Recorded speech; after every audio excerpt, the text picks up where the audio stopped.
Oliver the Great Western Engine.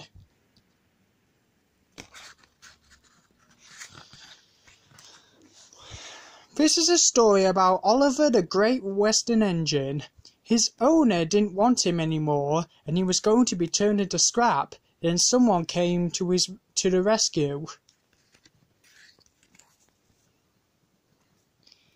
One day, Edward was talking to Douglas. They had heard that steam engines were being put out of service across the island and replaced by new diesel engines. "They're being turned into scrap," said Edward quietly. "Don't mention that word," Douglas gasped. "It makes my wheels wobble."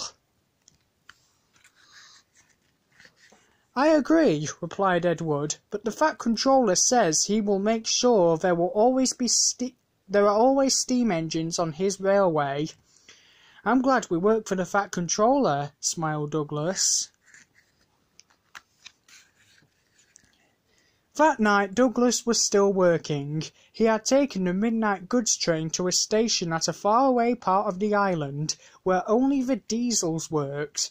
He was just shunting ready for his return journey when he heard a faint hiss. "That sounds like a steam engine," he thought in surprise. The hiss came again. "Who's there?" asked Douglas. "I'm Oliver," whispered a voice. "Are you one of the Fat Controller's engines?" "I'm proud of it," replied Douglas. "Thank goodness," said the voice in the darkness. Douglas could just make out a little western engine. "This is my coach Isabel and branchline Toad," said the engine. "We've run out of coal and I have no more steam." But what are you doing here?" asked Douglas. "Escaping from the scrapyard," replied Oliver, trembling. Douglas shivered. "I'll be glad to help you," he said. "We'll make it look as though you're ready for scrap, and I'm taking you away."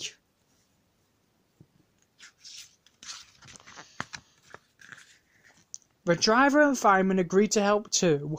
Everyone worked fast. They took off Oliver's side rods, wrote out transit labels saying that he belonged to the Fat Controller, and chucked scrap all over him.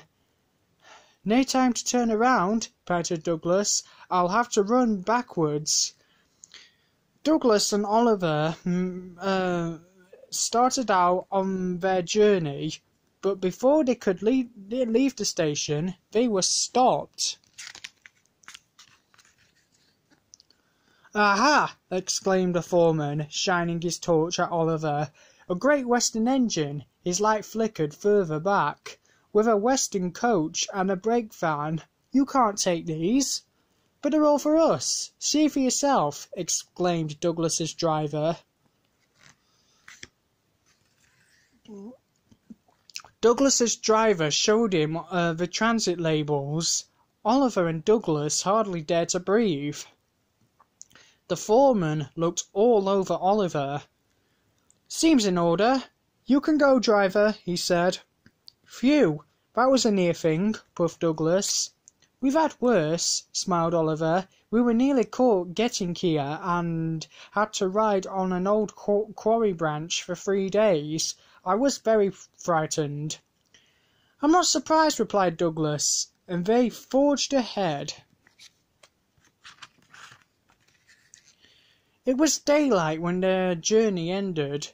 "We're home!" cried Douglas as they reached the Fat Controller's railway. "I know just a place for you," and he showed them an empty siding nicely hidden away. "Goodbye and thank you," whispered Oliver. "I was happy to help," smiled Douglas, and he puffed away.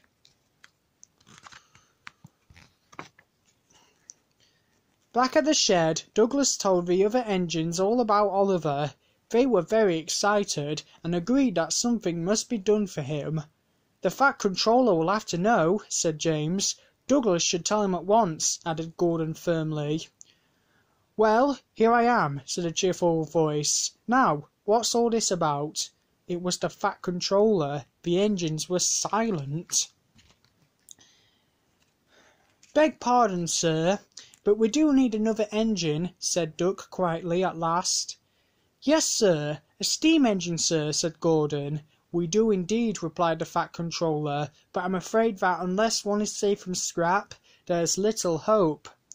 But, sir, burst out Douglas, one has been. Who told you that, Douglas? Asked the Fat Controller. The engines looked nervously at each other.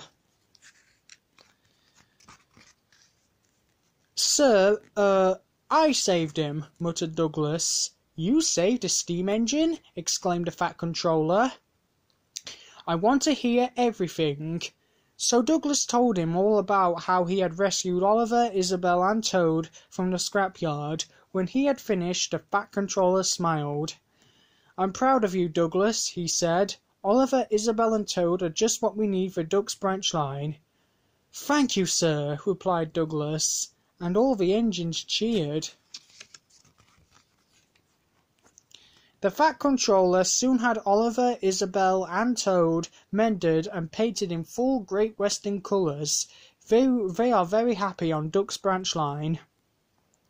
As Oliver puffs along the coast, he often thinks about what a lucky escape he had. If Douglas hadn't come to the rescue, things would be very different. Oliver is very grateful to Douglas and everyone at the Fat Controller's Railway for his lovely new home.